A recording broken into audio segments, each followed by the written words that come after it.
Paano magbenta ang isang break gamit ang boses na lalaki? Chris lang. Ha? Hindi ko pwedeng gawin iyon! Pero dahil good mood ako dahil nabembang si Ate Blight kagabi, eto gagawin ko sa inyo, go. Sakto may mga binibenta kong product ngayon, buti na lang natsambahan mo, kaya go, gagawin natin yan, bakla. Yan mga kababayan kong Pilipino. Robin!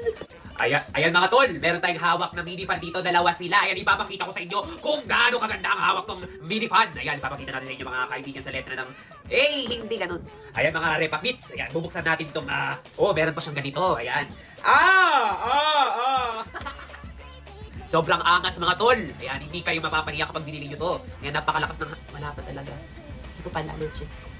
Ayan mga tol, hindi kayo mapapaya pag chinek out nyo to sa ating yellow basket kasi napakaganda naman talaga at napakalakas din naman talaga ng hangin niya mga tol. Ganito lang siya kaliit mga tol pero malakas to.